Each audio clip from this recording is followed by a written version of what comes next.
This is the continuation of the story. If you haven't watched the first part, it might not make much sense, so I recommend you check it out on the channel or playlist before continuing. Don't forget to like and subscribe to the channel. Now, let's dive right into the video.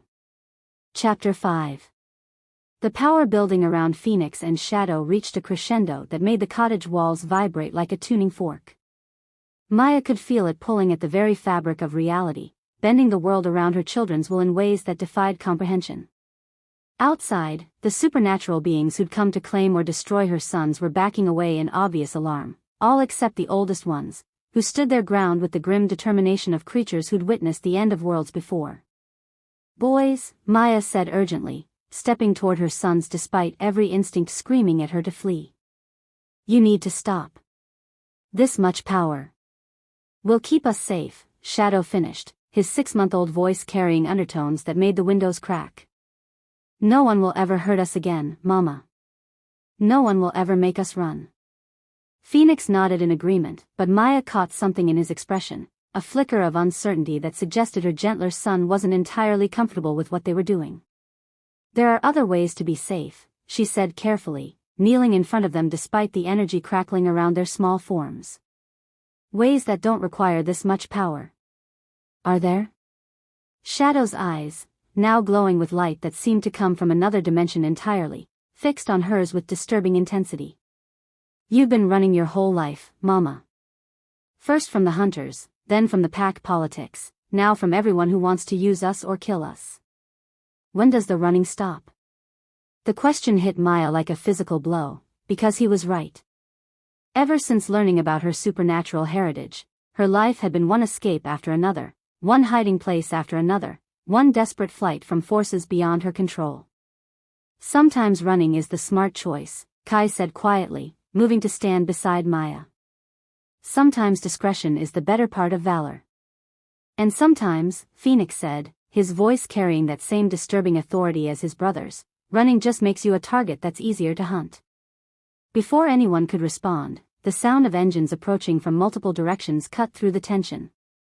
Maya's enhanced senses picked up the distinctive signatures of military vehicles, moving with the coordinated precision of a planned assault. "More hunters," Moira reported from her position by the window. "At least 3 separate groups, approaching from different vectors." "And something else," Shadow added, his glowing eyes turning toward the sky. "Flying things. Not natural flying things." Maya followed his gaze and felt her blood freeze. Dark shapes were circling overhead, too large to be birds, too organic to be aircraft, with wingspans that suggested creatures from nightmare rather than nature. "Ancient entities," Moira whispered, her face pale with terror. "Dear gods, the twins' power is drawing them through the barriers between worlds." "What kind of entities?" Kai demanded, his protective instincts flaring as he moved to shield his family. "The kind that should stay sleeping," Moira replied grimly. "The kind that were banished from this realm for very good reasons." The cottage door burst open, and Maya spun toward the entrance expecting to see hunters or hostile supernatural beings. Instead, she found herself facing a group of werewolves she recognized, members of Kai's pack, their faces grim with determination and something that might have been fear. Alpha, Marcus, Kai's beta, stepped forward, his usually calm demeanor cracked with strain.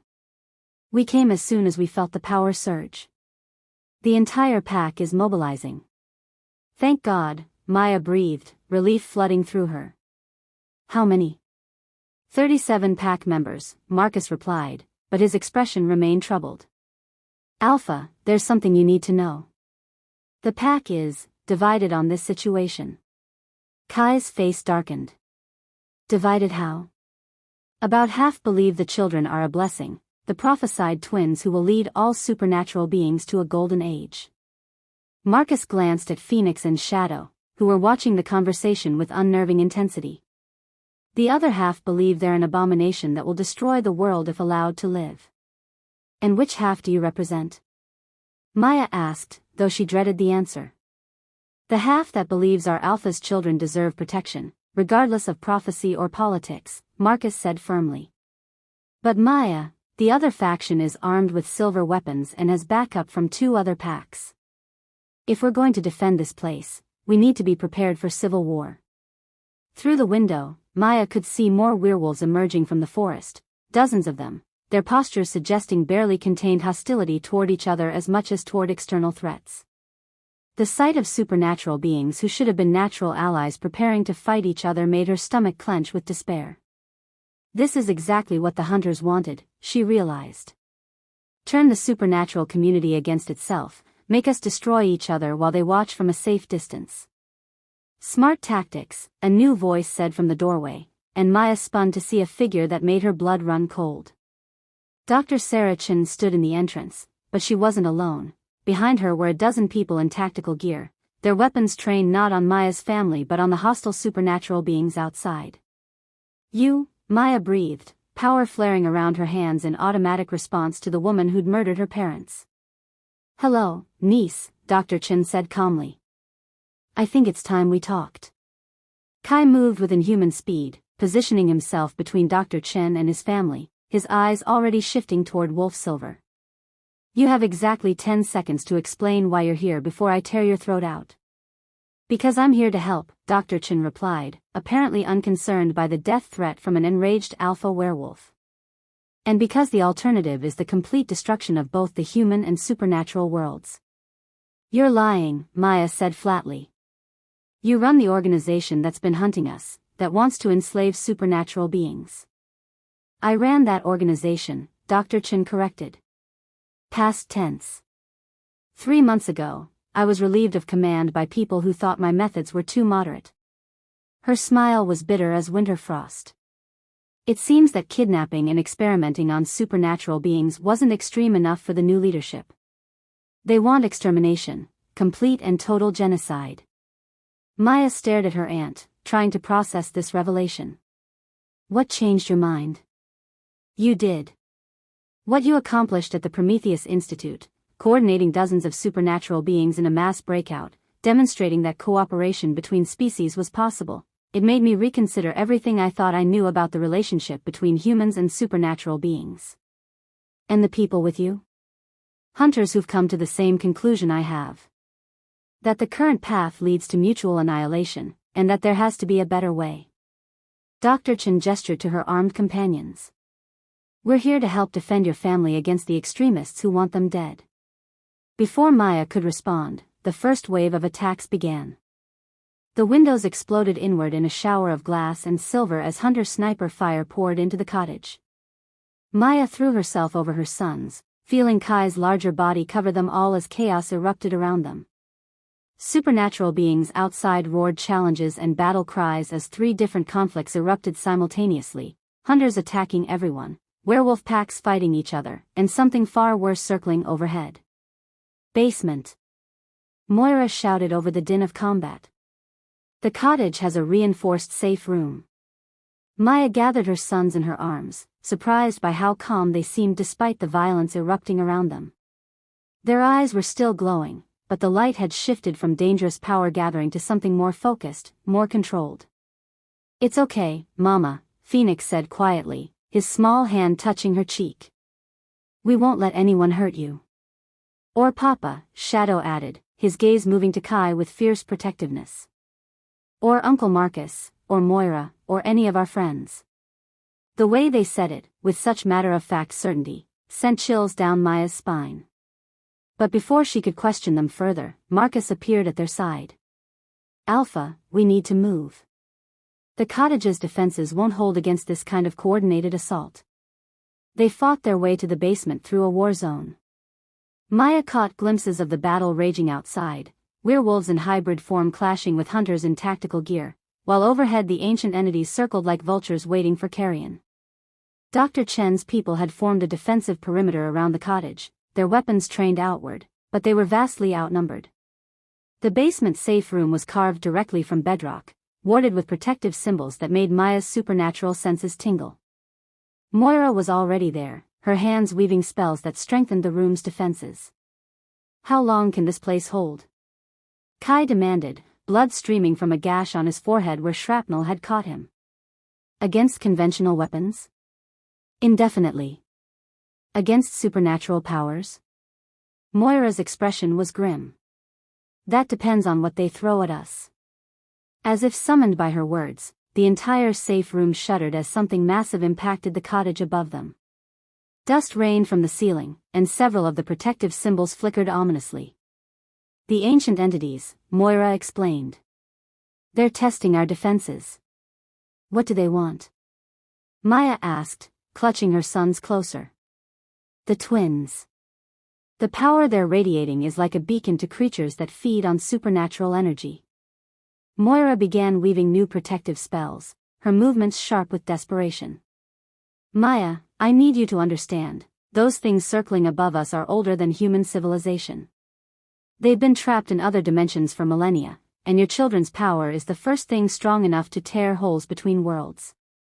We didn't mean to, Phoenix said quietly, his young voice heavy with guilt. We just wanted to protect everyone. I know, little one. But power has consequences, whether we intend them or not. Another impact shook the safe room, this one strong enough to crack one of the stone walls.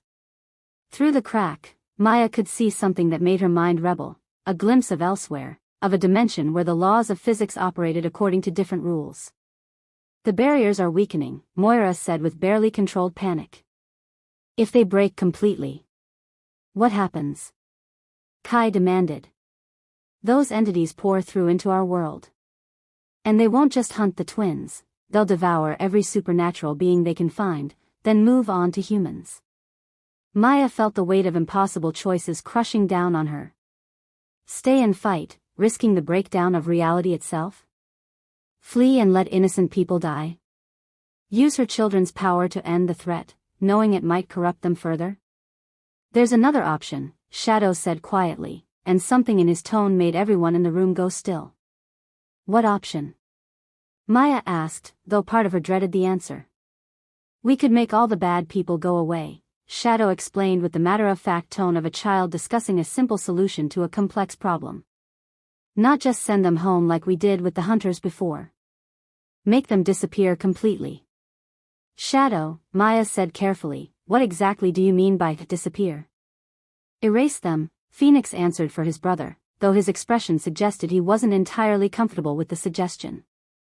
Remove them from existence entirely. No more hunters, no more hostile werewolves, no more ancient entities trying to break through.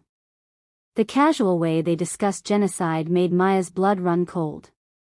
Boys, we've talked about this. We don't hurt people just because they're inconvenient or threatening. Even when they're trying to kill us? Shadow asked. Even when they want to hurt Papa and you and all our friends?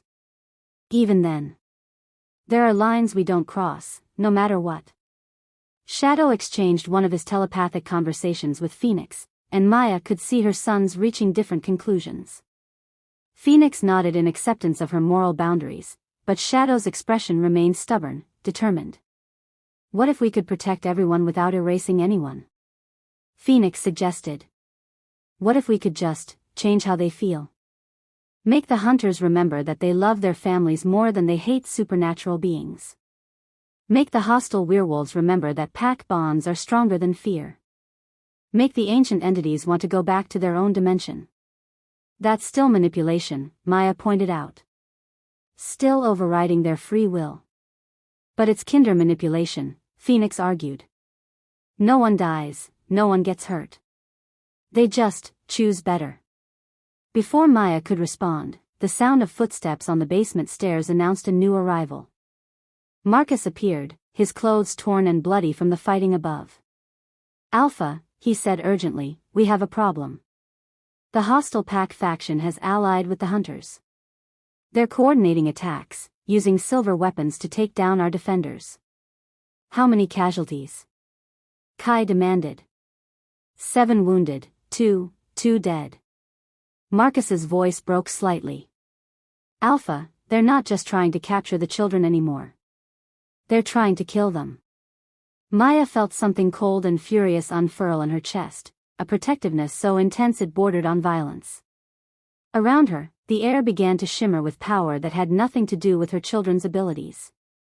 Maya, Moira said urgently, your hunter heritage is manifesting. I can see it in your aura, you're accessing genetic memories, combat instincts bred into your bloodline over centuries. Maya could feel it too, knowledge flowing into her mind like water into a drought-cracked riverbed. She knew, suddenly and completely, how to kill werewolves with her bare hands. How to track vampires by their supernatural signature. How to disrupt fey magic and ground their glamours. The information was cold, clinical, and absolutely terrifying in its completeness. I can feel their weaknesses, she whispered, looking at Kai with horror. All of them. Including yours. Kai's storm-gray eyes met hers with perfect understanding. It's okay, he said quietly. I trust you. But what if I don't trust myself? What if the hunter instincts take over? What if I hurt you by accident? Before Kai could answer, another massive impact shook the safe room.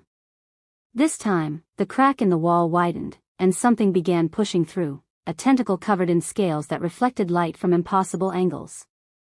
The barriers are failing. Moira shouted, pouring more power into her protective spells. Everyone needs to get out, now. Where? Marcus demanded. The cottage is surrounded, the safe room is compromised. Up, Phoenix said quietly. We go up and end this. Maya looked at her sons, these impossible children who carried the weight of prophecy and the power to reshape reality, and saw something in their expressions that broke her heart. They looked tired, older than their months of existence, burdened by choices no child should have to make. There has to be another way, she said desperately. There is, Shadow replied with grim certainty. But you won't like it. Tell me. Shadow closed his eyes, extending his supernatural senses to encompass the entire battle raging above them. When he opened them again, his expression was ancient and sad. We stop holding back, he said simply. We use all our power, not just to protect ourselves but to change everything. Make a new world where supernatural beings and humans can coexist peacefully. Where hunters don't exist because no one remembers why they were needed. Where pack rivalries disappear because everyone remembers their family. You're talking about rewriting human and supernatural consciousness on a global scale, Moira said with barely controlled horror. We're talking about fixing what's broken, Phoenix added, though he looked troubled by his brother's suggestions. Making the world the way it should be instead of the way it is. Maya felt the weight of cosmic responsibility settling on her shoulders. Her children had the power to end all supernatural conflict with a thought, to create a utopia where no one ever had to run or hide or fight for their right to exist. But the cost would be free will itself, the fundamental right of every being to make their own choices, even wrong ones. No, she said finally. We don't get to make that choice for everyone else. We don't get to decide what the world should be like, even if our intentions are good. Then what do we do?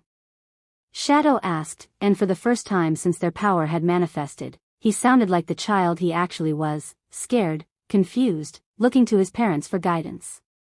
Before Maya could answer, the sound of approaching helicopters cut through the ongoing battle. Through the crack in the wall, she could see floodlights cutting through the darkness, illuminating the carnage outside. Military, Marcus reported grimly.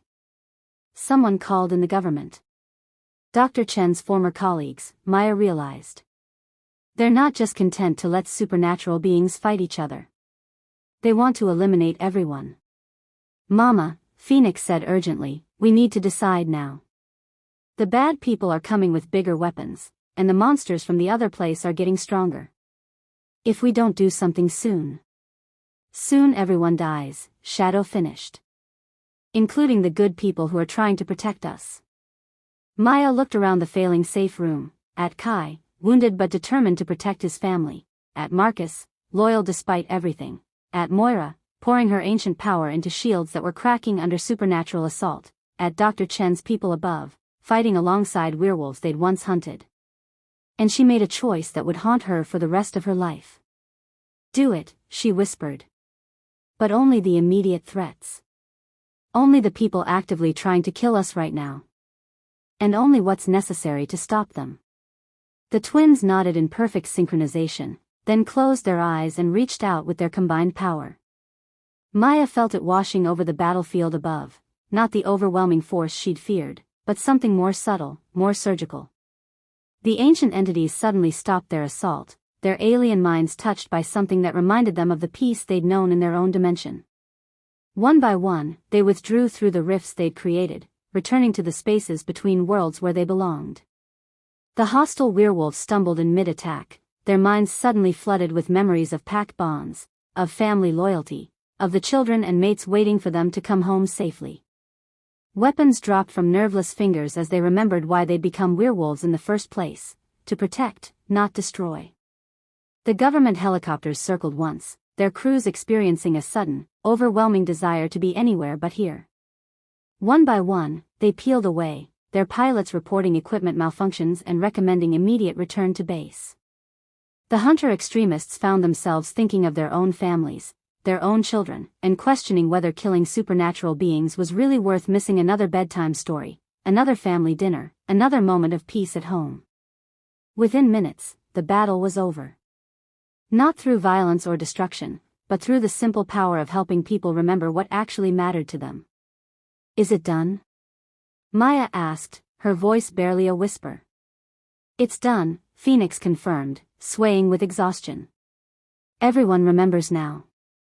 Remembers what love feels like, what family means, what peace is worth." "Will it last?"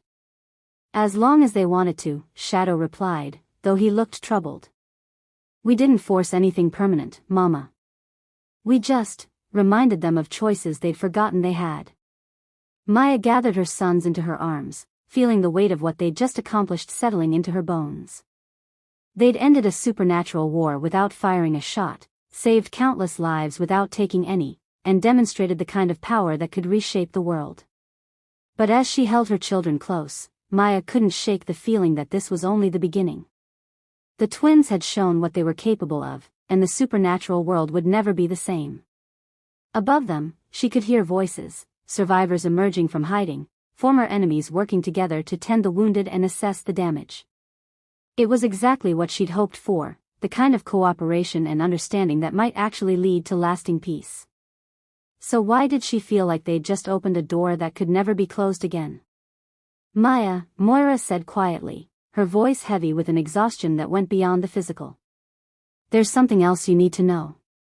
Something I discovered while monitoring the twins' power usage." "What now?" Maya asked, though she wasn't sure she wanted to hear the answer. "Every time they use their abilities on this scale, it creates disruptions in the fabric of reality. Small tears that heal themselves, but..." Moira trailed off, looking pale and shaken. "But what?"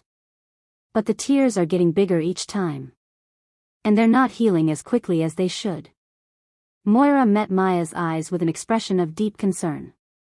"Maya, if the twins continue to use their power at this level, if they keep growing stronger without learning proper control..." "What are you saying?" "I'm saying that your children don't just have the power to rule or destroy the supernatural world," Moira said quietly. "They have the power to accidentally tear reality apart completely. And at their current rate of development, that could happen within months." The revelation hit Maya like a physical blow. Her children, her beautiful, impossible sons who just wanted to protect the people they loved, were growing into beings whose very existence threatened the foundations of reality itself. "How long do we have?" she asked. "Based on current projections?"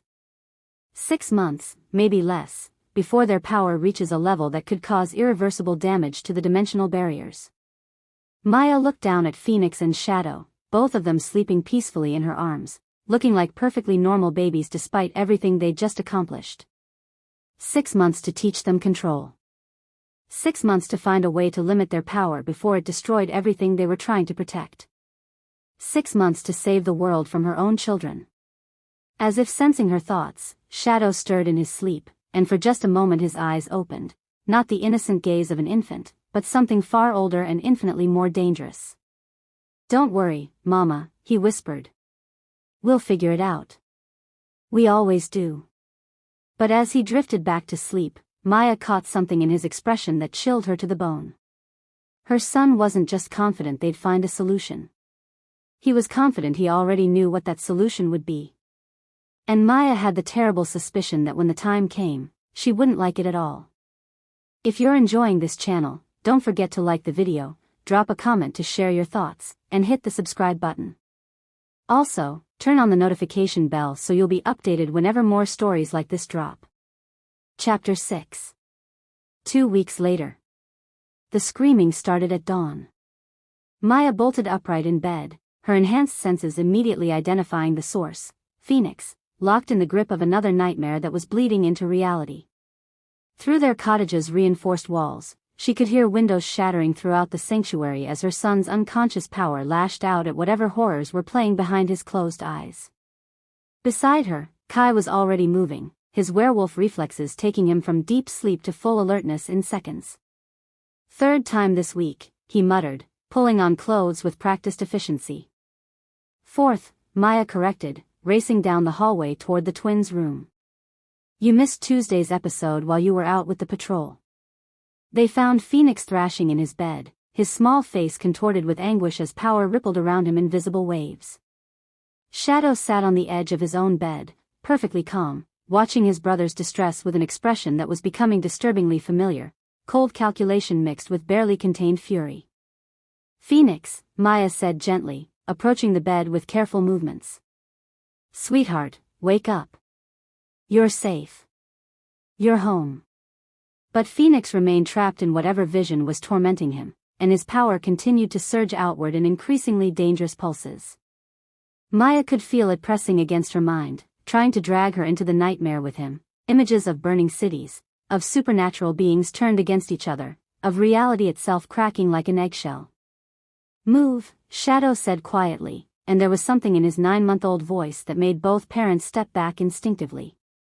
Shadow placed one small hand on his brother's forehead, and immediately Phoenix's thrashing stopped. The power radiating from him cut off as if someone had thrown a switch, leaving the room in sudden, deafening silence. "What did you do?" Maya asked, though she wasn't sure she wanted to know the answer. "Made the bad dreams go away," Shadow replied with matter-of-fact simplicity. "Forever." "Shadow," Kai said carefully, "when you say forever, I mean Phoenix won't have nightmares anymore. I took them away and put them somewhere else." Shadow's expression remained eerily calm. "Somewhere they can't hurt him." Maya felt a chill that had nothing to do with the morning air. "Where exactly did you put them?" "In the dreams of the people who caused them," Shadow said with satisfaction. "The hunters who want to hurt us, the werewolves who think we're abominations, the government people who want to study us. Now they get to see what Phoenix saw. They get to feel what it's like to be hunted." The casual cruelty of it, a 9-month-old child condemning dozens of people to supernatural nightmares, made Maya's stomach turn. But before she could address it, Phoenix stirred, opening eyes that looked far too old for his baby face. "Shadow," he said quietly, "you can't keep doing this. Every time you use our power to hurt people, even bad people, it makes us more like..." He trailed off, looking troubled. "Like what?" Shadow challenged. "Like the thing in the dreams. The thing that destroyed the world before." Maya exchanged a worried look with Kai. The twins had been having increasingly disturbing conversations lately, referencing memories and knowledge they couldn't possibly possess. Moira had warned them this might happen, that as their power grew, they might begin accessing genetic memories from previous incarnations. "Boys," Maya said firmly, "we need to talk about boundaries. About the difference between protecting ourselves and hurting others unnecessarily." "But they were hurting Phoenix," Shadow protested. "Their fear and hatred was giving him nightmares. I just gave it back to them." "That's not how justice works, sweetheart. We don't punish people for their emotions, even negative ones." Shadow's expression darkened, and Maya felt the temperature in the room drop several degrees. "Then how does justice work, Mama? We try to be good, we try not to hurt anyone, but people keep trying to kill us anyway. When do we get to stop being victims?" The question hit Maya like a physical blow, because she didn't have a good answer. How did she explain complex moral philosophy to a child who had the power to reshape reality with a thought? "We try harder," she said finally. "We keep being better than the people who want to hurt us. Even if being better gets us killed."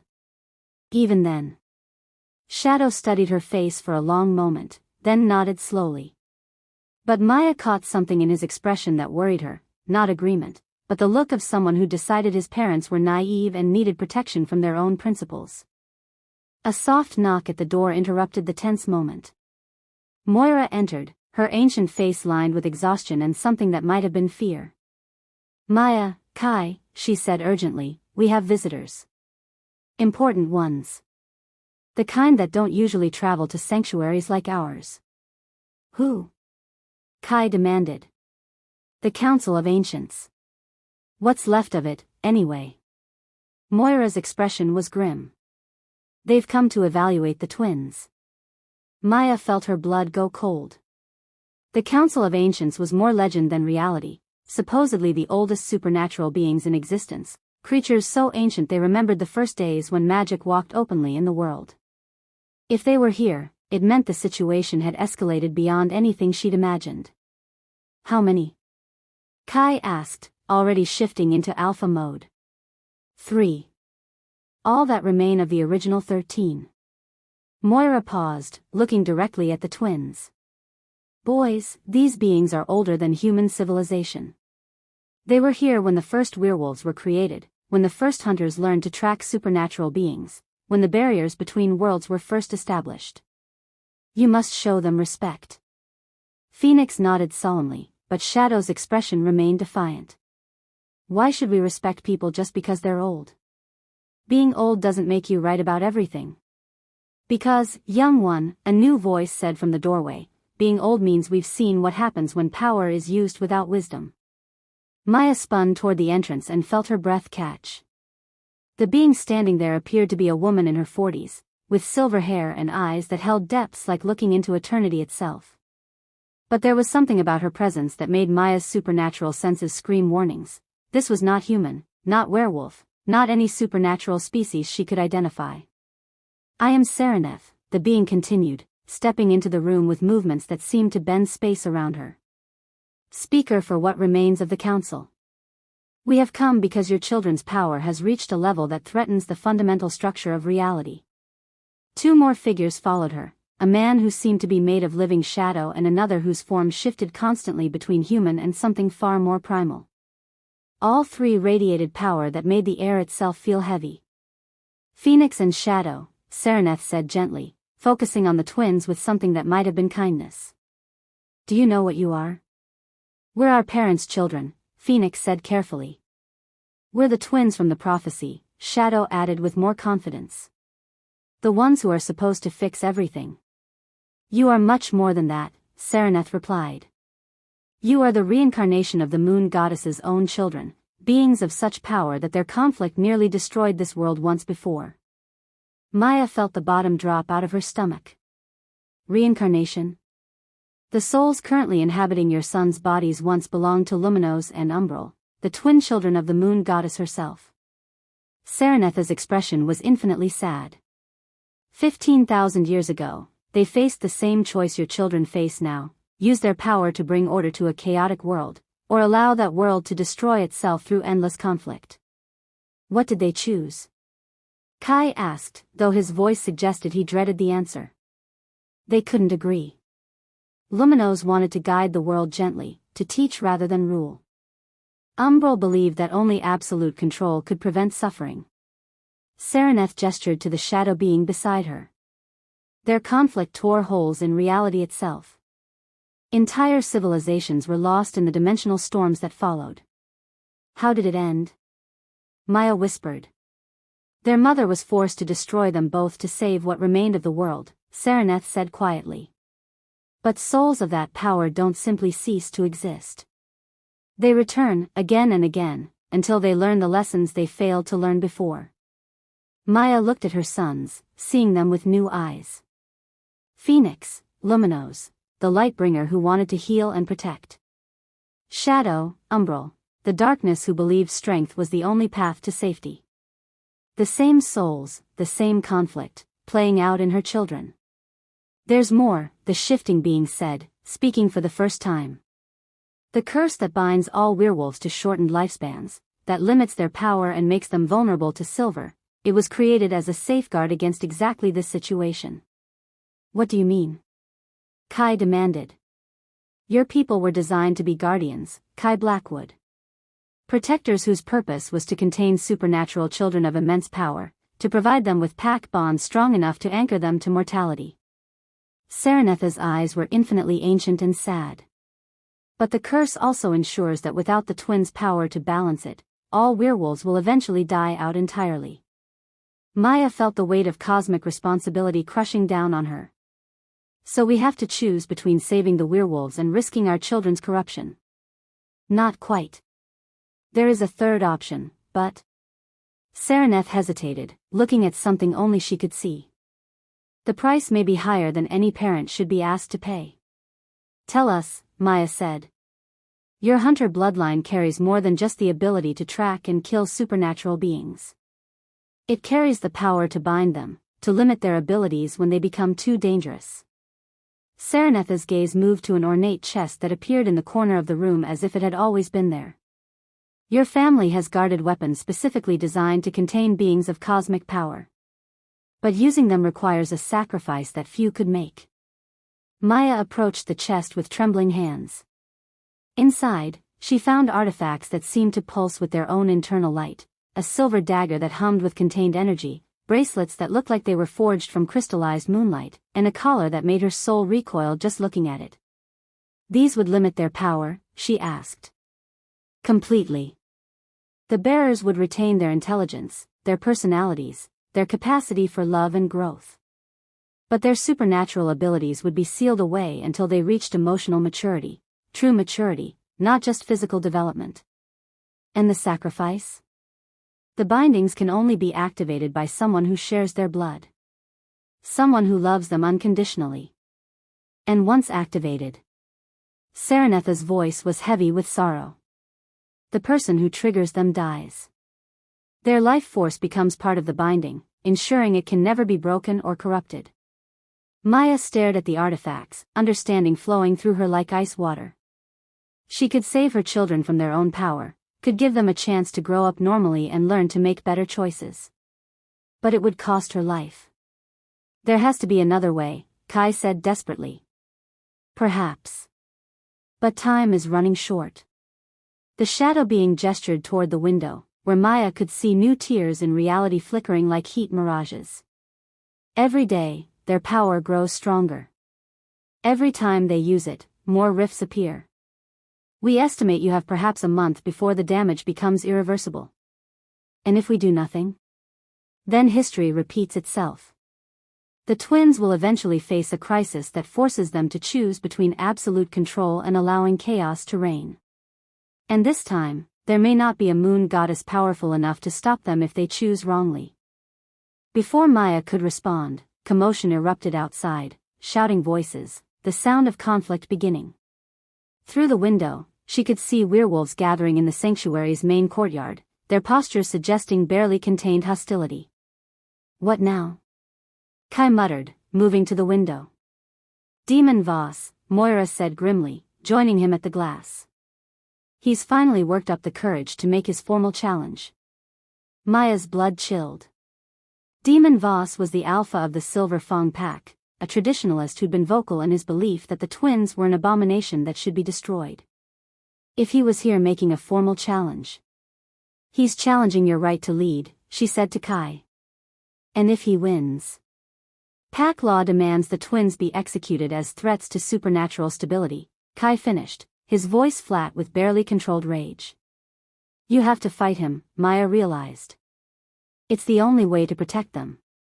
Mama, Phoenix said quietly, Papa doesn't have to fight anyone. Shadow and I could just make him go away.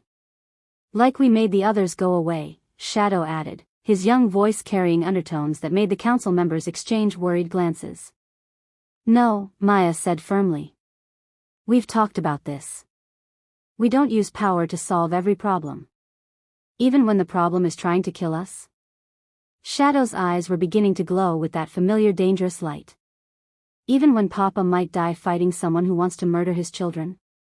Even then, Kai said quietly, moving to kneel in front of his sons.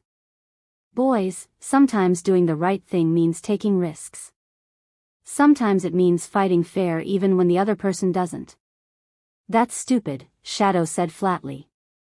If someone wants to hurt our family, we should hurt them first. Hurt them worse. Make sure they never threaten anyone again. Phoenix looked troubled by his brother's words, but didn't contradict him. Instead, he turned to Maya with eyes that held far too much understanding. Mama, what happens if Papa loses? Maya's throat closed up. She couldn't tell her children that pack law would demand their execution. Couldn't explain that their father might die trying to protect them from supernatural beings who saw them as monsters. He won't lose, she said finally, hoping her voice sounded more confident than she felt. But what if he does? Shadow pressed. What if the bad alpha kills Papa? What then? Then we'll figure out what comes next, Maya replied, but even as she said it, she could see her youngest son calculating options, making plans that probably involved the kind of power usage that would tear more holes in reality. The challenge must be answered, Sereneth said quietly. Pack law is ancient and binding. Even we cannot interfere with its requirements. But you could protect the twins afterward, Maya said desperately. If something happens to Kai, if the pack demands their execution. We could try. But Maya, you must understand, we are the last 3 members of a council that once numbered in the hundreds. Our power is vast but limited. And your children. She gestured to the twins, both of whom were watching the conversation with disturbing intensity. Their power already rivals our own. If they choose to resist us. The implication hung in the air like a death sentence. Even the Council of Ancients wasn't sure they could stop Phoenix and Shadow if the twins decided to defend themselves with everything they had. How long do we have? Kai asked. The challenge begins at sunset, Moira replied. Traditional combat, no weapons, fight to submission or death. Kai nodded grimly, already shifting into the mental space Maya recognized from their early days together, the place where he became pure alpha, focused entirely on protecting his pack and family. I need to prepare, he said. Maya, keep the boys inside. Don't let them watch the fight. Papa, Phoenix said quietly, we could help. We could make you stronger, faster. No. Kai's voice was firm but gentle. This is my fight, my responsibility. Win or lose, I face it as myself, not enhanced by powers I don't understand. Shadow's expression darkened, and Maya felt the temperature in the room drop again. That's stupid, Papa. Why should you fight fair when he probably won't? Because fighting fair is what separates us from the monsters, son. Because doing the right thing matters more than winning. Even if doing the right thing gets you killed. Shadow's voice carried an edge that made even the council members step back slightly. Even then. Shadow stared at his father for a long moment, then nodded slowly. But Maya caught that look again, the expression of a child who decided the adults in his life were too naive to survive without intervention. As the day wore on, Maya found herself torn between preparing for every possible outcome and trying to maintain some semblance of normalcy for her children. The twins seemed to sense the tension, growing increasingly agitated as sunset approached. Phoenix became withdrawn, his power flickering unpredictably as his emotional control wavered. Several times, Maya found him staring at nothing, his eyes unfocused in a way that suggested he was seeing things that hadn't happened yet, or remembering things from a previous life. Shadow, on the other hand, became coldly focused. He asked detailed questions about pack politics, about the specific laws that govern challenges, about what would happen to their family if Kai lost. His queries were intelligent, thorough, and deeply disturbing from someone who appeared to be less than a year old. As the sun began to sink toward the horizon, Maya made a decision that terrified her. Boys, she said quietly, I want you to know that no matter what happens tonight, your father and I love you. We will always love you, no matter what choices you make or what you become. Phoenix looked up at her with eyes full of tears. Mama, are you saying goodbye? I'm saying that sometimes grown-ups have to make very hard choices. And sometimes those choices have consequences that hurt the people we love most. Shadow's expression sharpened. What kind of consequences? Maya looked at the artifacts the council had brought, the binding tools that could seal away her children's power at the cost of her own life. The choice she might have to make if tonight went wrong, if pack politics demanded her son's execution. The kind that matter, she said softly. The kind that change everything. Outside, the sun touched the horizon, painting the sky in shades of blood and gold. In the sanctuary's courtyard, supernatural beings were gathering, werewolves from multiple packs, vampires drawn by the scent of potential violence, fae who watched everything with predatory interest. And in the center of it all, two alphas faced each other with the weight of ancient law and cosmic prophecy balanced on the outcome of their combat. The challenge was about to begin. But as Maya watched her son's eyes begin to glow with power that could reshape reality itself, she realized the real battle wouldn't be between Kai and Demon Voss. It would be between her children's love for their father and their growing certainty that mercy was a luxury they could no longer afford. The choice that would determine the fate of two worlds was about to be made by beings who looked like babies but carried the memories of gods. And Maya wasn't sure which terrified her more, the possibility that Kai would lose, or the certainty of what her children would do if he did. Outside, Demon Voss shifted into his hybrid form, larger than Kai, scarred from countless battles, radiating the kind of predatory confidence that came from never having lost a challenge. Inside, Shadow closed his eyes and began gathering power that made the cottage walls vibrate like a struck bell. The real battle was about to begin, and Maya had the terrible feeling that no matter who won, nothing would ever be the same again. As the first blow was struck in the courtyard below, reality itself began to fracture around the edges, responding to the rage and fear of two children who had the power of gods and the emotional control of infants. The price of their power was about to be paid, and Maya could only pray that when the bill came due, there would still be a world left to save. If you're enjoying this channel, don't forget to like the video, drop a comment to share your thoughts, and hit the subscribe button. Also, turn on the notification bell so you'll be updated whenever more stories like this drop. Chapter 7. The first blow of the challenge fight between Kai and Demon Voss shattered every window in the sanctuary simultaneously. Maya pressed her face to the reinforced glass of their cottage, watching in horror as her mate circled his opponent in the courtyard below.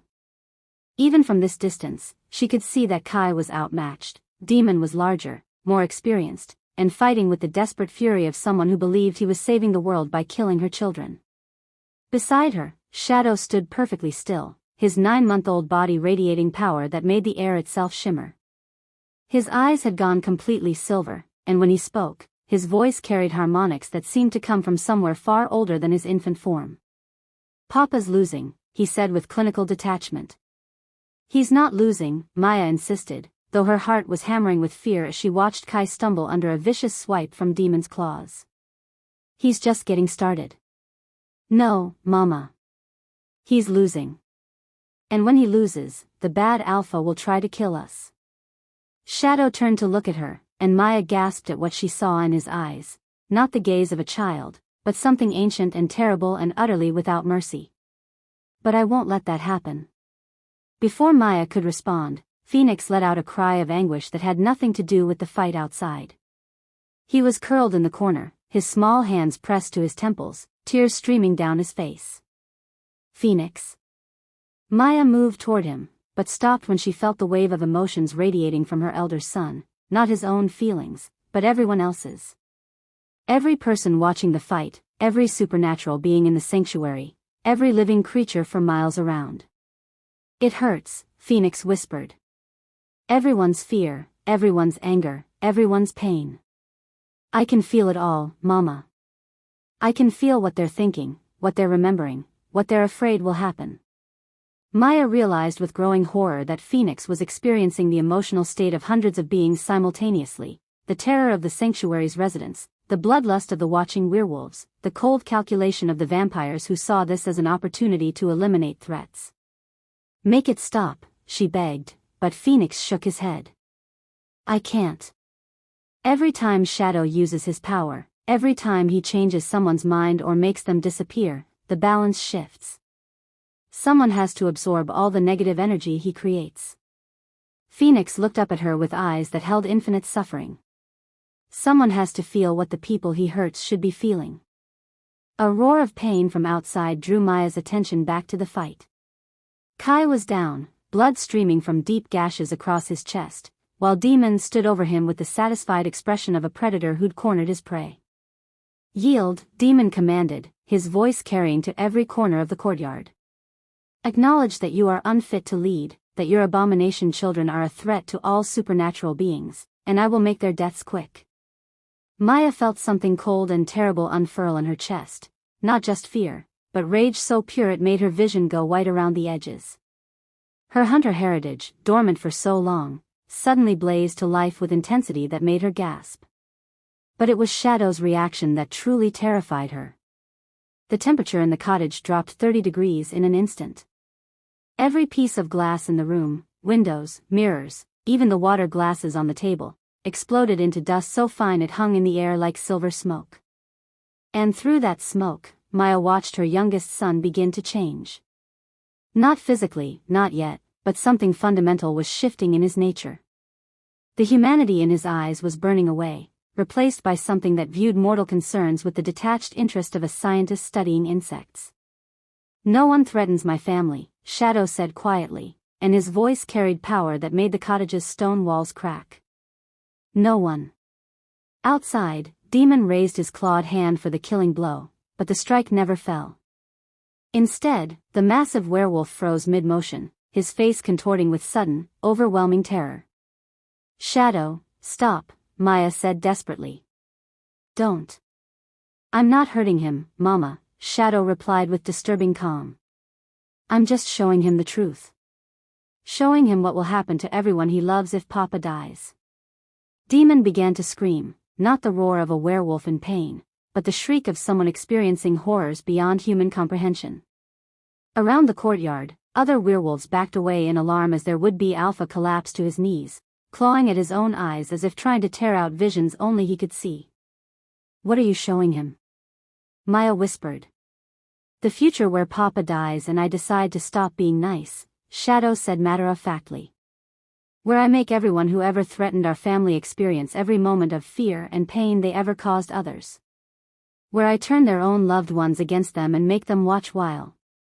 "Stop," Phoenix said firmly, struggling to his feet despite the obvious agony of absorbing so many conflicting emotions. "Shadow, you're becoming the monster from our dreams. The thing that destroyed the world before." "Maybe the world needs to be destroyed," Shadow replied.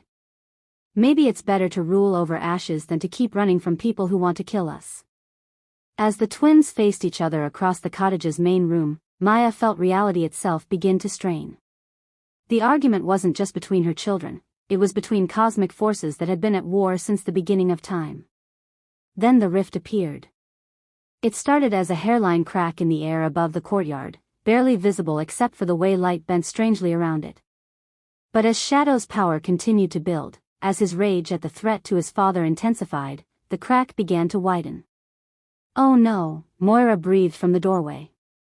"Maya, you need to get the children away from here. Now." "What's happening?" Shadow's emotional state is tearing holes in reality. And something is trying to come through from the other side.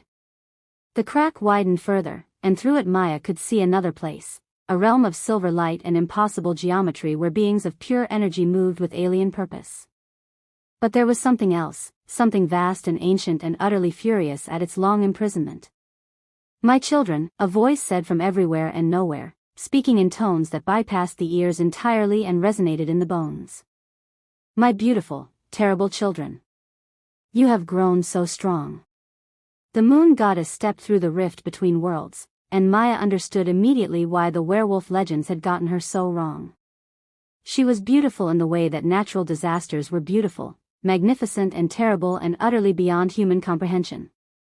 Her form seemed to shift between states of matter, sometimes appearing as a woman of impossible perfection, sometimes as living moonlight, sometimes as something that Maya's mind simply refused to process. But it was her eyes that truly terrified, eyes that held the cold fury of someone who had been trapped for millennia and was now free to take revenge on the world that had forgotten her. "Mother," Phoenix whispered, and Maya realized with growing horror that her son was recognizing someone from memories that belonged to another lifetime. "Luminous. Umbral. The moon goddess's voice carried love and madness in equal measure. Do you remember now? Do you remember what they did to us? How they cast us out, how they chose their small, mortal concerns over cosmic truth. We remember, Shadow said, and Maya watched in anguish as her youngest son began to drift toward the being who had once been his divine parent. We remember everything now. The moon goddess turned her attention to the courtyard below, where supernatural beings were fleeing in terror from her presence. With casual gesture, she froze them all in place, werewolves, vampires, fae, all rendered motionless by power that dwarfed their own. Look at them, she said with disgust. Look how they've diminished themselves. Hiding from humans, following their petty rules, accepting limitations placed on them by mortals who should be their prey. She raised her hand, and Maya watched in horror as the fleeing supernatural beings began to change.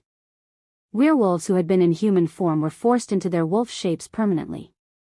Vampires burst into flames that didn't burn them but made them visible to every human within miles. Fae found their glamour stripped away, revealing their alien beauty to a world that had forgotten they existed.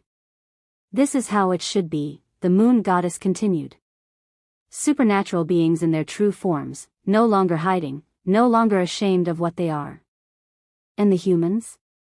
Phoenix asked, though his voice suggested he dreaded the answer. Will remember their proper place. As prey. As servants. As amusing pets for their betters. The moon goddess's smile was sharp as winter moonlight. The age of mortal dominance is ending, my children. The age of gods begins anew. Outside, the transformation was spreading beyond the sanctuary. Maya could see forests growing where there had been roads, ancient creatures stirring in places where they had slept for centuries, and in the distance, the lights of human cities beginning to flicker and fail. You're destroying everything, Maya said, finding her voice despite the terror that threatened to choke her. The moon goddess turned her attention to Maya for the first time, and the weight of that gaze nearly drove her to her knees. And you are the little hunter who thinks she can protect my children from their destiny. I'm their mother. You are a temporary guardian. A mortal caretaker for beings whose purpose transcends your limited understanding. The moon goddess stepped closer, and Maya could feel power radiating from her that made her hunter heritage scream warnings. But I acknowledge your service. When the cleansing is complete, when the world has returned to its proper state, you may serve in my children's court as their pet.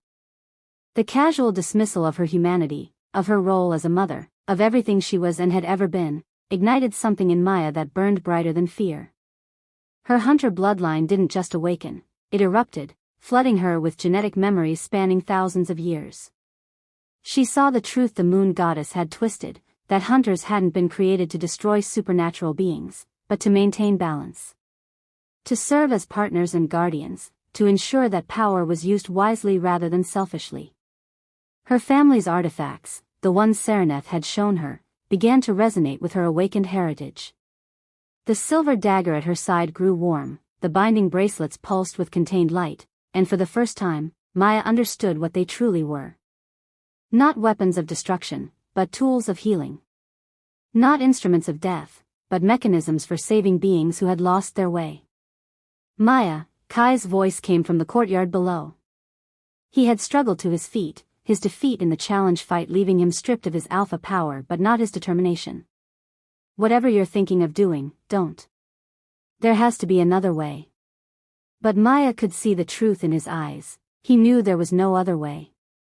The moon goddess was too powerful, too far gone in her madness, too convinced that genocidal cleansing was the only path to cosmic order.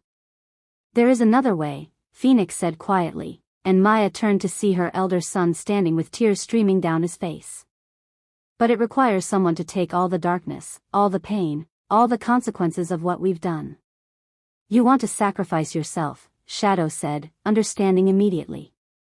You want to absorb the moon goddess's madness, my anger, everyone's suffering, and burn yourself out like a candle. If that's what it takes to save everyone, yes. And leave me alone? Leave me without my other half, the only person who understands what it's like to carry this much power? Shadow's voice cracked with emotion that sounded far too adult for his infant body. Phoenix, I won't let you. And I won't let you become the monster from our memories, Phoenix replied firmly. I won't let you rule over a world of ashes and broken spirits. Maya watched her children, these beings who carried the souls of gods in the bodies of infants, face each other across a divide that threatened to tear reality apart.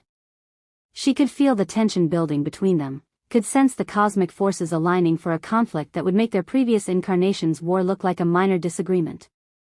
There's a third option, she said quietly, and both twins turned to her with expressions of desperate hope. Maya drew the silver dagger from its sheath, feeling its power resonate with her awakened bloodline. But instead of pointing it at the moon goddess or her children, she placed the blade against her own throat. No, Kai shouted from below, but Maya ignored him. Mother, she said to the moon goddess, using the formal address her genetic memory suggested. I invoke the ancient law of substitution.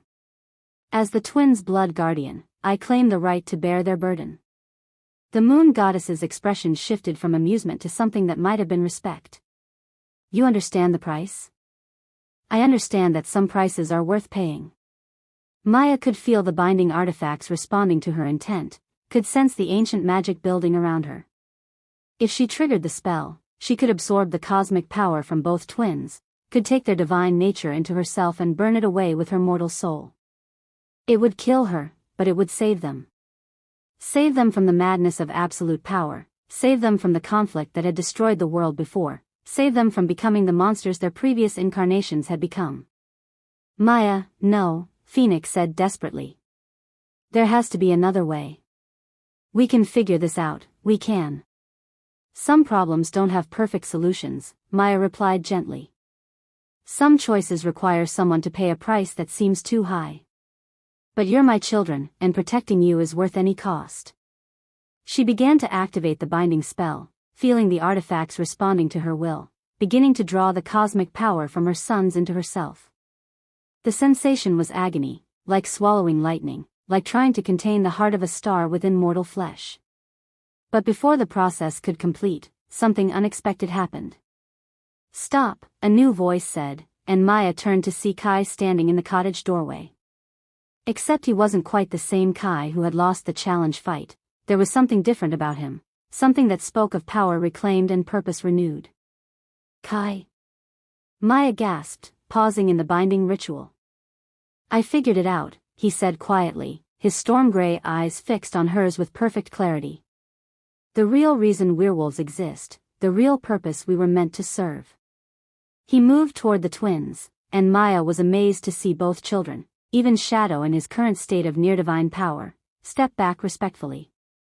We weren't created to contain you, Kai said to his sons.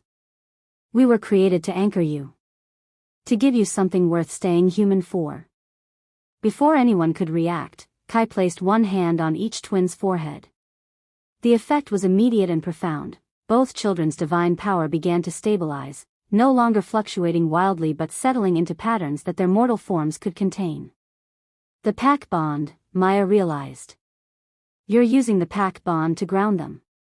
Not just me, Kai said with a smile. All of us.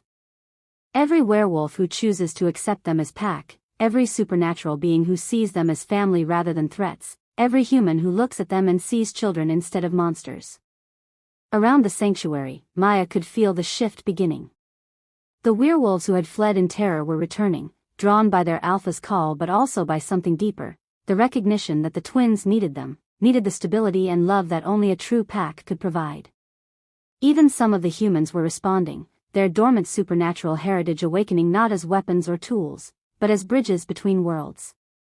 No, the moon goddess said, her voice carrying the fury of someone who saw her perfect plan unraveling. This is not how it was meant to be. My children are gods, not pets to be domesticated by mortals. They're not gods, Maya said firmly, the binding spell still partially active, still drawing some of the cosmic power away from her sons. They're children. Our children. And they deserve the chance to choose what they become. Choose. The moon goddess laughed, a sound like breaking crystal. They are what they are. Power cannot be denied, destiny cannot be escaped. Watch us, Shadow said quietly, and for the first time since his power had manifested, he sounded like the child he actually was. With deliberate care, he began to pull back the energy he had been using to terrify Demon Voss, to coerce outcomes, to impose his will on the world around him. It was clearly difficult, like trying to swallow a scream or hold back tears, but he did it anyway. "I don't want to be the monster from our dreams," he admitted.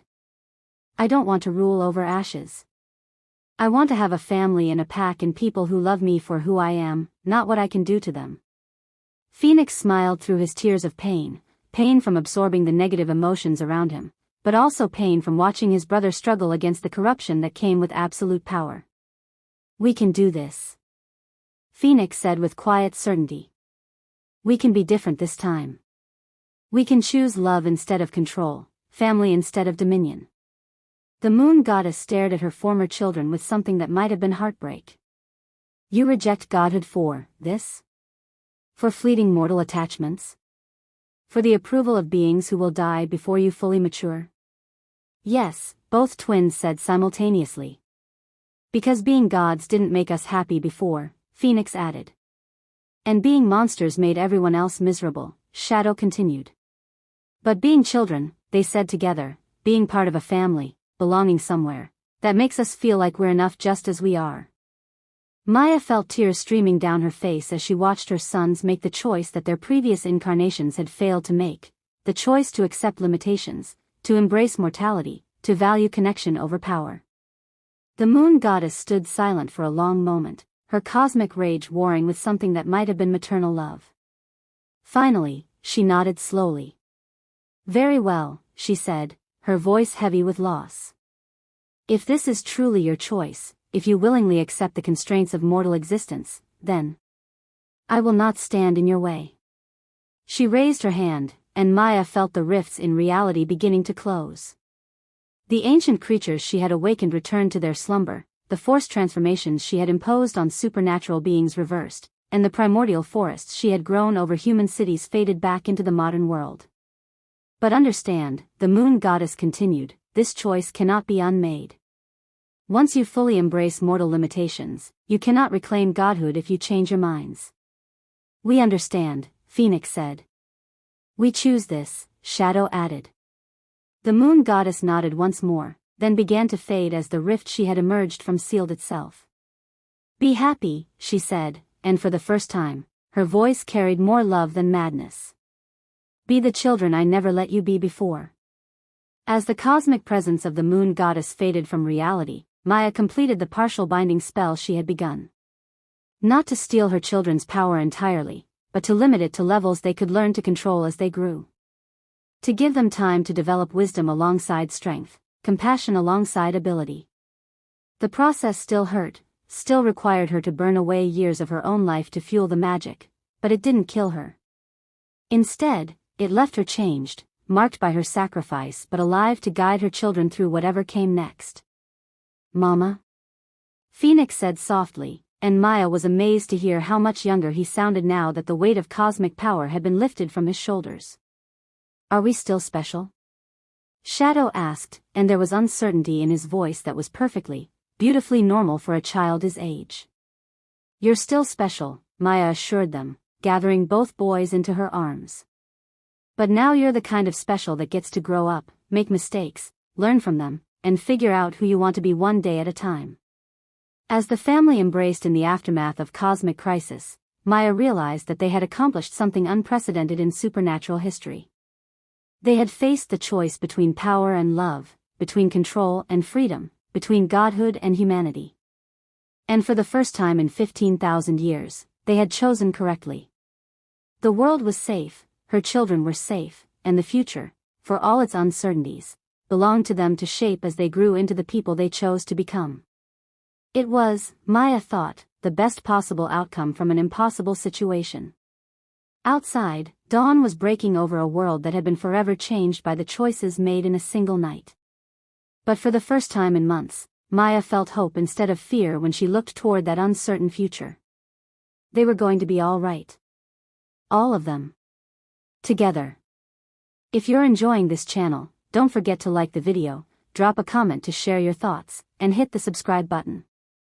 Also, turn on the notification bell so you'll be updated whenever more stories like this drop. Chapter 8, The Choice That Changes Everything. The moment Maya activated the partial binding spell, reality shattered like a dropped mirror. Time folded in on itself, creating fractures through which she could see impossible visions, glimpses of what had been, what might be, and what could never be, all existing simultaneously in the same space. She saw herself as a child, unaware of her supernatural heritage. She saw Phoenix and Shadow as adults, ruling over a world of ash and bone. She saw Kai dying in the challenge fight, saw herself pulling the trigger on weapons meant to kill her own children, saw the moon goddess weeping over the ruins of civilizations that had never existed. Maya. Kai's voice reached her through the temporal chaos, but when she turned toward him, she saw 3 different versions standing in the same space: the man who had lost his alpha power, the broken werewolf who had searched for her for months, and something else, something that glowed with the same inner light she'd seen in their children. The binding is destabilizing reality, Moira shouted over the sound of collapsing dimensions. The twins' power is too great to simply transfer, it's fighting back. Through the swirling chaos of broken time, Maya saw her sons clearly for the first time since the moon goddess had appeared. Shadow was no longer the infant she'd held that morning. His form was shifting between ages, sometimes appearing as the 9-month-old she knew, sometimes as the cosmic entity he was becoming, sometimes as something that belonged to neither category. Phoenix was worse. In his attempt to absorb all the negative energy around him, to balance his brother's growing darkness, he had become a conduit for every pain, every fear, every moment of suffering within a 100-mile radius. His small form was barely corporeal, held together by will and love and the desperate need to save everyone around him. Stop, Maya called to them, trying to step through the fractured reality toward her children.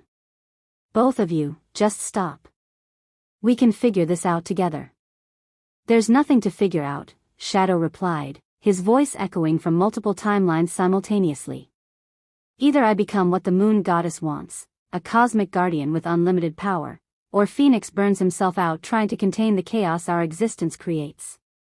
Those aren't the only choices, Maya insisted, but even as she said it, she could see the truth in the temporal fragments around her. In every timeline where the twins survived, one dominated while the other sacrificed himself. In every timeline where they tried to share power equally, the stress tore reality apart. Actually, a familiar voice said from behind her, they are. Maya spun to see the moon goddess materializing through the temporal storm, but she looked different now, older, sadder, more human than divine. I'm sorry, Maya. I truly am. But this was always how it had to end. You planned this, Maya realized with growing horror. All of it. The attack on the sanctuary, the challenge fight, even your own apparent madness, it was all designed to force this moment. Not designed. Orchestrated. The moon goddess moved through the fractured reality with ease, unaffected by the temporal chaos that made Maya's head spin. Luminos and Umbral have failed this test twice before. In their first incarnation, they refused to accept the responsibilities of cosmic power and let the world tear itself apart in supernatural wars.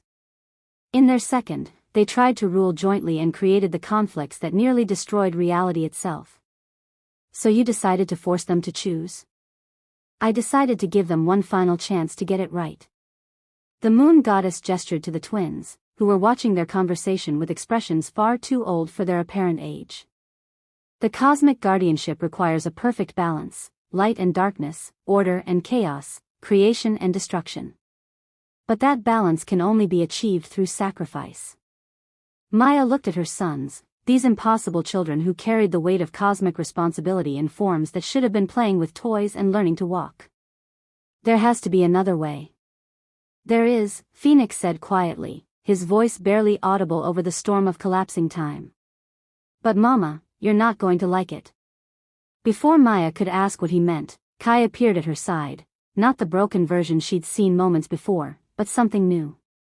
He moved with purpose through the temporal chaos, his humanity somehow protecting him from the worst effects of the reality distortion. The moon goddess is wrong, he said firmly, taking Maya's hand and anchoring her in the present moment. She's been looking at this from a cosmic perspective, but she's forgotten the most important element. Which is family. Kai moved toward their sons with the confidence of a father who knew exactly what his children needed. Phoenix, Shadow, you're trying to solve this like gods, like cosmic entities whose only relationships are with abstract concepts like order and chaos. Because that's what we are, Shadow said, though there was uncertainty in his voice. No. That's what you were. What you become is something different, something that's never existed before.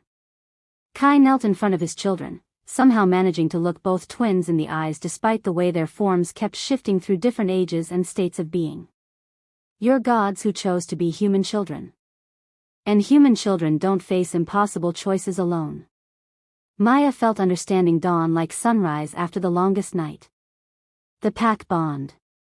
You're talking about expanding it. Not just the pack bond. Something bigger. Kai's eyes were bright with possibility. Every supernatural being who's ever chosen cooperation over domination, every human who's ever looked past their fear to see the person underneath, every relationship that proves love is stronger than power. Through the temporal storms, Maya could see other figures approaching, Moira, Marcus, and the surviving members of Kai's pack, Dr. Chen and her reformed hunters, even some of the vampires and fae who had witnessed the events at the sanctuary. All of them moving through the chaos of broken reality with the same purpose she saw in Kai's face. What are you asking them to do? The moon goddess demanded, her cosmic authority wavering in the face of something she clearly didn't understand. I'm asking them to choose, Kai replied simply. To consciously, willingly, share the burden that Phoenix and Shadow have been trying to carry alone. That's impossible, the moon goddess protested. Mortal beings can't contain cosmic power, it would destroy them. Alone, yes. But together? Kai smiled, and Maya saw in that expression the same hope that had first drawn her to him in her veterinary clinic a lifetime ago. Together, they can do anything. Maya watched in amazement as the supernatural beings around them began to form connections, not the compelled bonds that Shadow had been creating with his power, but voluntary links chosen out of love and trust and the shared desire to protect something precious. Marcus reached out to touch Kai's shoulder, offering the loyalty of a beta to his alpha. Dr. Chen placed her hand on Maya's arm, bridging the gap between hunter and protector. Moira began weaving spells that connected them all in a network of chosen family that transcended species and traditional hierarchies. This is what we were meant to create, Maya realized, feeling the bonds settling into place around her like a warm embrace. Not rulers and subjects, not hunters and prey, but a community where everyone chooses to belong. The effect on the twins was immediate and profound. As the network of voluntary connections strengthened, their cosmic power began to stabilize. Shadow's form stopped shifting between ages and settled back into that of the 9-month-old child he actually was, though his eyes retained depths that spoke of ancient wisdom tempered by newfound humility. Phoenix's constant absorption of negative emotions eased as that burden was shared among dozens of willing participants. Instead of trying to balance his brother alone, he found himself supported by a web of relationships that could contain any amount of cosmic force without breaking. This is unprecedented, the moon goddess said, and for the first time since her appearance, she sounded uncertain rather than commanding. No cosmic guardians have ever been domesticated in this manner. We're not domesticated, Shadow said with dignity. We're part of something bigger than ourselves. We're family, Phoenix added, reaching for his brother's hand. And family means you never have to face anything alone. Maya felt tears streaming down her face as she watched her sons make the choice that had eluded them in 2 previous incarnations, not the choice between power and powerlessness, but the choice between isolation and connection. The temporal fractures around them began to heal as the twins' combined power found stability through their chosen bonds. Reality reasserted itself, but not quite the same as it had been before. The supernatural world and the human world were no longer separate, they existed side by side, openly and peacefully, under the gentle guardianship of children who understood that true strength came from the connections they chose to maintain. It's done, the moon goddess said quietly, and Maya was surprised to hear something like pride in her voice. For the first time in cosmic history, the balance has been achieved not through domination or sacrifice, but through freely chosen cooperation. She began to fade, her cosmic purpose fulfilled, but before she disappeared entirely, she looked directly at Maya with something that might have been gratitude. "Take care of them," she said.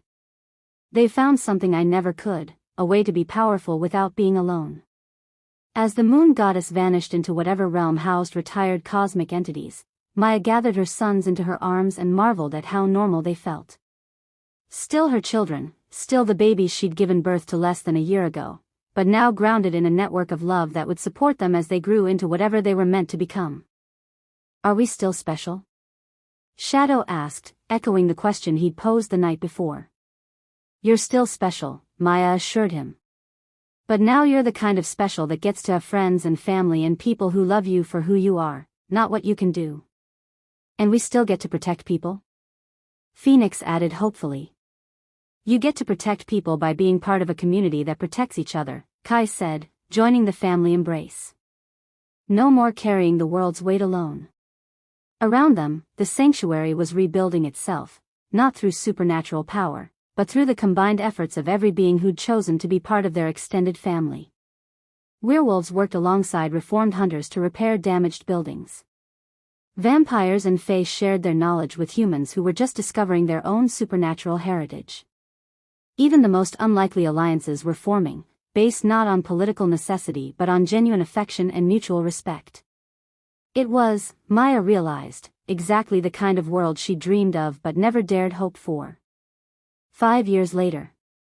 Dr. Maya Chun Blackwood looked up from the patient chart she was reviewing and smiled at the sight that greeted her through her office window. In the courtyard of the Moonridge Integrated Medical Center, her 8-year-old sons were playing with a group of children that would have been impossible to imagine just a few years ago. Phoenix was helping a young vampire learn to control her enhanced reflexes by playing an elaborate game of supernatural tag. Shadow was engaged in what appeared to be a philosophical debate with a precocious fae child about the ethics of using glamour to avoid homework. And scattered around them were human children, werewolf pups, and beings from a dozen other supernatural species, all playing together with the unconscious ease of a generation that had never known a world where such friendships were impossible. "Hard to believe it's only been 5 years, Kai said, entering her office with 2 cups of coffee and the satisfied expression of someone who just finished a successful PAC meeting. "Sometimes it feels like we've been living in this world forever." Maya accepted her coffee gratefully and leaned into his embrace. Their bond had evolved over the years, deepening from the supernatural compulsion that had first brought them together into something richer and more complex. They'd chosen each other again and again, through crisis and calm, through the challenges of raising cosmic guardians and the simpler difficulties of navigating small-town politics in a world where everyone knew their children were special. "How did the council meeting go?" she asked. "Better than expected. The Portland PAC wants to establish a satellite clinic like ours, and the Seattle Vampires are offering to fund expansion into Canada." Kai's smile was proud and slightly amazed. "Marcus thinks we could have a network of integrated medical centers covering the entire Pacific Northwest by the end of the decade." Maya nodded, reviewing the reports spread across her desk. The Moonridge Center had become a model for supernatural human cooperation, treating everything from mundane injuries to complex magical ailments. They'd had patients from as far away as Europe and Asia, beings who came not just for the medical care but to see proof that peaceful coexistence was possible. "Speaking of expansion," she said carefully, "there's something I need to tell you." Something in her tone made Kai set down his coffee and give her his full attention. "What is it?" Maya took a deep breath, suddenly nervous despite the fact that she'd been planning this conversation for weeks. "I'm pregnant." The words hung in the air between them for a moment before Kai's face lit up with joy so pure it took her breath away. "Pregnant? Really? How long have you known?" "About 3 weeks. I wanted to be sure before I said anything." Maya placed her hand over her still flat abdomen, marveling at the life growing inside her. "Kai, this baby, it's different." "Different how?" "Completely human, as far as I can tell. No supernatural heritage from either side, no cosmic power, no ancient prophecies hanging over its head." Maya's smile was tremulous with hope and fear in equal measure. "Just, normal." Kai pulled her into his arms, spinning her around the office with the enthusiasm of a man who'd just been given the greatest gift imaginable. When he set her down, his eyes were bright with unshed tears. A normal baby, he said wonderingly. After everything we've been through, everything the boys have had to carry, we get to have a completely normal child. Are you disappointed? I know we talked about maybe having more children who could share the boys' burden. Disappointed? Kai cupped her face in his hands, his expression tender and fierce. Maya, the idea that our child gets to be ordinary, gets to live without cosmic responsibility or supernatural politics or any of the complications that come with being special, it's perfect. A knock on the office door interrupted them, and Maya looked up to see Phoenix peering around the edge with the kind of expression that meant he'd sensed something important happening. Mama? Papa? Is everything okay? He asked, stepping into the room with Shadow right behind him. Maya and Kai exchanged a look, silently agreeing that their sons deserved to hear the news directly. Actually, we have something wonderful to tell you both. The twins settled into the chairs across from Maya's desk with the kind of preternatural stillness that had replaced their earlier supernatural outbursts. They'd learned to control their abilities over the years, to channel their cosmic power through the network of chosen bonds that kept them grounded. But they were still remarkably perceptive, especially when it came to their parents' emotional states. You're having another baby, Shadow said matter-of-factly. How did you? Never mind, Maya laughed. Yes, we're having another baby. You're going to have a little brother or sister. Will they be like us? Phoenix asked with curiosity rather than jealousy. No, sweetheart. This baby will be completely human. No special powers, no cosmic responsibilities, just normal. The twins exchanged one of their telepathic conversations, the kind that had once terrified Maya but now simply seemed like another way her children communicated. When they focused on their parents again, both were smiling. That's good, Phoenix said firmly. Everyone should get to be normal sometimes. Will you teach them about the supernatural world? Shadow asked. When they're old enough to understand? Of course, Kai replied. They'll grow up knowing about all of this, but they won't have to carry any of the responsibility for maintaining it. Unless they choose to, Maya added. When they're adults, if they decide they want to be part of the network actively, that will be their decision to make. Another telepathic exchange passed between the twins, longer this time, before they both nodded in satisfaction. We'll protect them, Phoenix said seriously. Not with power, but the way big brothers are supposed to protect little siblings. We'll teach them how to be brave without being reckless, Shadow added. How to be kind without being naive. How to choose love even when it's difficult. Maya felt tears prick her eyes at the maturity in her children's voices. They'd grown so much over the past 5 years, learning to balance their cosmic nature with their human hearts, developing wisdom alongside power. I love you both, she said simply. More than I can ever express. We love you too, Mama, the twins chorused, then bounded off their chairs to hug both parents. As Maya held her family close, feeling the new life stirring in her womb and surrounded by the love of the people who'd chosen to stand with them through everything, she marveled at how far they'd all come. Outside her office window, the integrated world they'd helped create continued its daily rhythms. Supernatural beings and humans worked side by side, their children played together without fear or prejudice, and the future stretched ahead full of possibilities that no one could have imagined just a few years ago.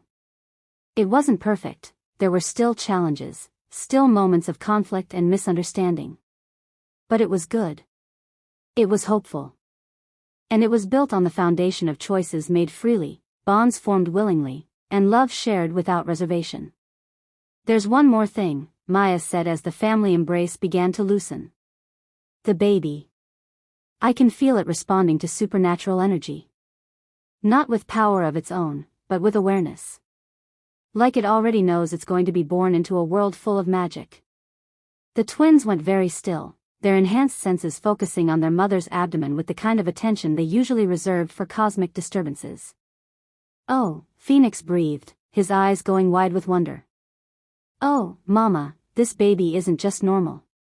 What do you mean? Kai asked, though his werewolf instincts were already telling him that something significant was happening. The baby, it's like a bridge, Shadow explained, his young face struggling to express concepts that existed beyond normal language. Not supernatural, but not completely separate from the supernatural world either. Like it's meant to help people understand each other better. Maya felt a flutter in her abdomen that could have been ordinary fetal movement, but somehow felt like acknowledgement. A bridge, she repeated thoughtfully. Between the normal world and our world. The next step, Phoenix added with the kind of certainty that came from his residual cosmic awareness. Not the end of the story, but the beginning of something new. As Maya placed her hand on her growing belly, Phoenix whispered to Shadow, "This one will be different. This one will teach us what we still need to learn." And for the first time since their birth, both twins looked genuinely surprised by something they couldn't predict or control. The future, Maya realized, was going to be even more interesting than the past. But for now, in this moment, surrounded by family and filled with hope, that was perfectly fine with her. Outside, the sun set over a world where werewolves ran businesses alongside humans, where vampire children attended regular schools, where fae magic was studied in university classrooms, and where two cosmic guardians disguised as ordinary 8-year-olds made sure that love always won in the end. It was, Maya thought as she felt her new baby move in response to the supernatural energies swirling around their extended family, exactly the kind of world worth fighting for. And they were just getting started. I believe you enjoyed this video. Don't forget to like the video, drop a comment to share your thoughts, and hit the subscribe button. Also, turn on the notification bell so you'll be updated whenever more stories like this drop.